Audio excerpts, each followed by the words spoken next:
Bueno, un saludo cordial para todos. Soy Santiago Forero Lloreda, profesor del área académica de diseño de producto de la Facultad de Artes y Diseño, y hago parte del equipo de observadores del Observatorio de Diseño y Creación de la Facultad de Artes. Particularmente hemos estado profundizando sobre un campo que es relativamente nuevo, que es el campo del ocio, la creación y el desarrollo humano. En este momento me encuentro en mi proceso doctoral, estoy en el 4º año del doctorado en ocio, creación y desarrollo humano de la Universidad de Deusto en el País Vasco, y básicamente la tesis que estoy trabajando es un encuentro entre la creación, algunos fenómenos de ocio latinoamericano y cómo esto, digamos, provee estados de bienestar en los contextos o en el contexto del desarrollo humano. Digamos que para ir introduciendo un poco el tema,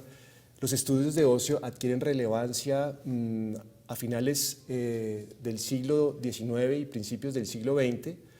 cuando empieza este fenómeno del progreso y del crecimiento industrial a cooptar, llamémoslo así, las vidas de las personas a través del trabajo. En ese sentido,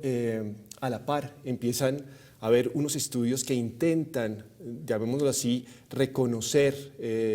las dificultades humanas que se dan por la vía de la implementación de estas jornadas laborales extensas, en donde las personas ya no tenían un tiempo para el disfrute de la vida,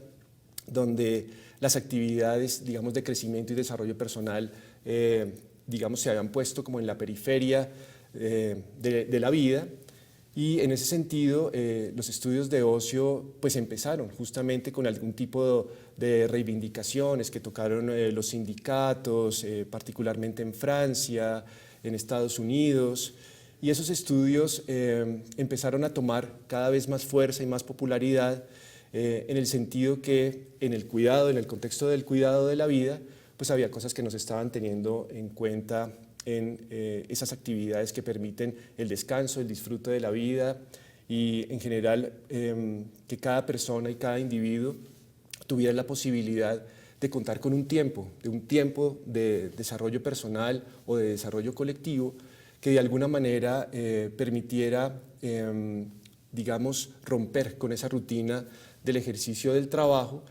y también encontrar que no solamente los seres humanos podemos definirnos a través del trabajo, sino nos podemos definir, encontrar con nosotros mismos a través de otras actividades que tienen que ver con ciertas motivaciones, con ciertos gustos y con el disfrute de un tiempo, insisto, diferente al trabajo. El ocio, digamos, como derecho fundamental ha sido reconocido, digamos, por la ONU, por la UNESCO, y de alguna manera pues,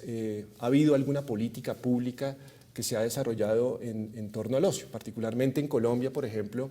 la Constitución reconoce la recreación y el deporte, la Constitución Política de Colombia reconoce la recreación y el deporte. Sin embargo, digamos, de las aproximaciones de ocio que estamos trabajando actualmente, pues empezamos a reconocer otros fenómenos aparte de la recreación y el deporte que son igualmente relevantes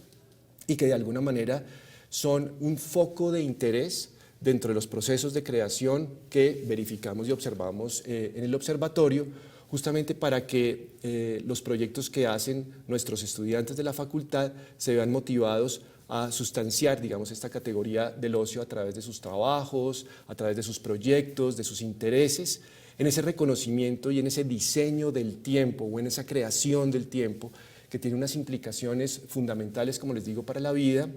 en torno a que, digamos, nosotros hemos compartimentalizado la vida a través de los diferentes tiempos, más o menos el tiempo laboral, más o menos el tiempo del descanso, pero realmente la categoría del tiempo del ocio como ese tiempo destinado al crecimiento humano, al encuentro conmigo mismo, al encuentro con los demás, pues de alguna manera no tiene un fenómeno de creación o de diseño o de articulación con los otros tiempos que de alguna manera nos permita justamente empezar a pensar cómo esas experiencias y prácticas de ocio producen ese bienestar humano. En ese sentido, pues nosotros, digamos, hemos hecho un rastreo sobre algunos centros de estudios de ocio y algunas de sus líneas de pensamiento particularmente pues, en Francia hay un movimiento muy fuerte en ocio, en España hay un movimiento muy fuerte en ocio, en Norteamérica, pero aquí en Latinoamérica particularmente, en México, en Brasil y pues ahora en Colombia estamos trabajando con este tema. Cada lugar tiene unos intereses particulares, cada lugar de los que he mencionado tiene unos intereses particulares sobre los estudios de ocio. El ocio se ha relacionado, por ejemplo, con el turismo, con la cultura, con la música, en fin. Pero particularmente en Latinoamérica empiezan a emerger unos fenómenos sociales que nos han llamado particularmente la atención y sobre lo cual pues, estoy profundizando en mi tesis doctoral, que son esas prácticas de ocio que emergen para tratar de abordar las reivindicaciones sociales en un país con profundas desigualdades sociales y que, por ejemplo, en las manifestaciones que hemos tenido, tanto en los paros como en las manifestaciones que se han visto en las calles, en donde las personas, digamos, han desarrollado prácticas de resistencia que de alguna manera se pueden estudiar desde el eje del ocio, tienen mucho que ver con la creación, porque ha habido, digamos, fenómenos culturales que es muy fruto, digamos, del arte, de la danza, del teatro, del diseño, en fin, han cogido esas prácticas de resistencia y han hecho, digamos, del tiempo un material plástico de creación. Y esto es fundamental, entender que el tiempo es objeto plástico de creación y que de alguna manera podemos pensar en él para hacer algo con ese tiempo y utilizar seguramente algunas representaciones del arte, de la música, del diseño, como formas de activismos que de alguna manera restituyen ese valor sobre lo social, sobre lo comunitario, sobre el vínculo de las personas, y es una forma de hacer política. Es una forma de hacer política muy desde abajo, no tanto, llamémoslo así, desde el gobierno o desde el Estado, sino son formas en cómo las personas interpretan que el bienestar humano, por la vía de la, digamos, de la interpelación al Estado con estas reivindicaciones y estos activismos, desarrollan estas prácticas de resistencia que digamos, no son en el ámbito del trabajo, no son en el ámbito de la recreación, pero sí utilizan un tiempo particular que se utiliza justamente para unirse con el otro, para hacer prácticas comunitarias, para preguntarse por otras cosas de la vida que no están reflejadas necesariamente en el cubrimiento que las políticas públicas hay sobre el bienestar de los seres humanos. Entonces, en ese sentido, pues, nosotros tenemos que pasar a un ámbito de estudios de ocio pues en la academia y ver cómo justamente el ocio y la educación, ya en estos centros de pensamiento que he mencionado, esa conjunción entre ocio, formación, educación, pedagogía, didáctica, pues empiezan a tener una relevancia fundamental en tanto que estamos buscando que nuestros estudiantes pues adopten, digamos, esa costumbre de tener tiempos de ocio en donde les permita un autodescubrimiento y un descubrimiento de los demás a partir de ese ejercicio formativo que es adisciplinar o es indisciplinado, que se va a las calles, que desborda el contexto institucional de las aulas, de los recursos propios que le hemos asociado a los claustros institucionales y cómo podemos de alguna manera encontrar que en ese contacto, digamos, con las poblaciones, con las comunidades, podemos encontrar otras formas, digamos, de interrelación, de creación, que tienen que ver con destinar un tiempo para ello, y es un tiempo de ocio que en la categoría particular que yo estoy trabajando es un ocio restaurativo. Y es un ocio que, digamos, utiliza lo restaurativo no desde la perspectiva jurídica de lo restaurativo, sino en contraposición un poco en el sentido de cómo hemos organizado la vida a través de sus sistemas simbólicos, el trabajo, la economía, la política, la religión, y encontramos otros medios de expresión y de interacción en donde estas prácticas de contacto, estas prácticas comunitarias nos permiten que nuestros estudiantes y las comunidades desarrollen proyectos, programas, actividades que hacen del reconocimiento del territorio a través de estas prácticas de ocio, digamos, otro tipo de activismos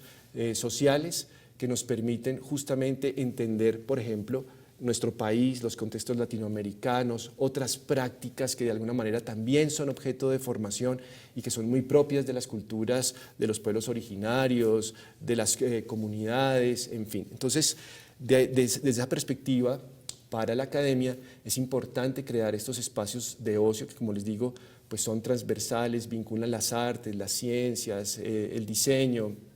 pero también desbordan el contexto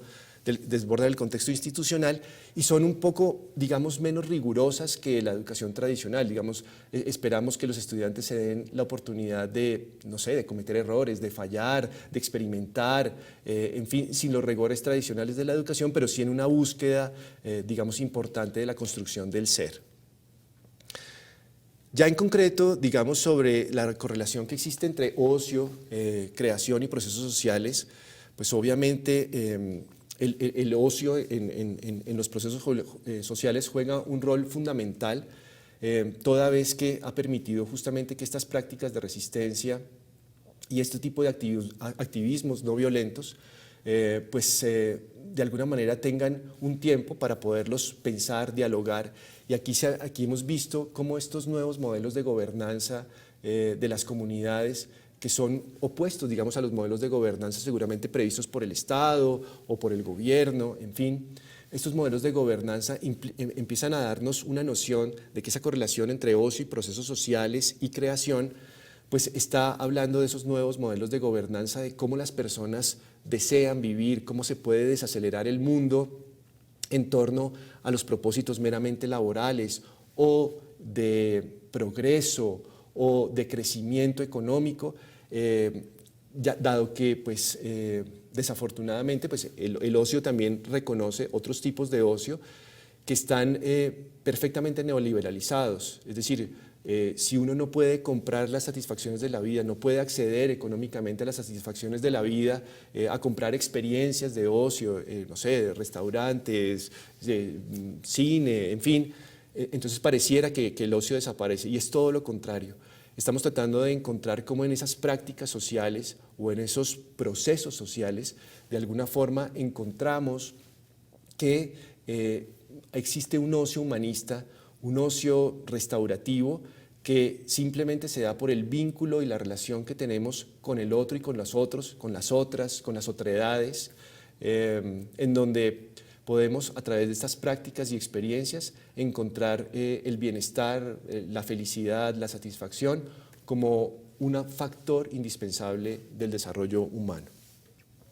Ya para finalizar, quisiera invitarlos a todas y todos a que nos acompañen en esta línea de observación, en donde pues, tenemos un grupo de estudiantes, de profesores, que a través del observatorio de la línea de ocio, creación y desarrollo humano, estamos interesados a ver cómo podemos involucrar el tiempo, como les decía al principio, como un factor plástico de creación, un factor plástico que nos permite llevar el tiempo y a través de esas prácticas y experiencias hacia el descubrimiento de otras formas de vida que están al margen de estas economías y subsistencias neoliberalizadas y que nos permiten justamente ese contacto con el otro, con las otras, reconocer el territorio, nuestras culturas, nuestras prácticas y poderlas reconstruir a través de tiempos que no estaban previamente previstos para un uso significativo. Entonces, muchas gracias y esperamos que hagan parte del observatorio y de esta línea particular de observación.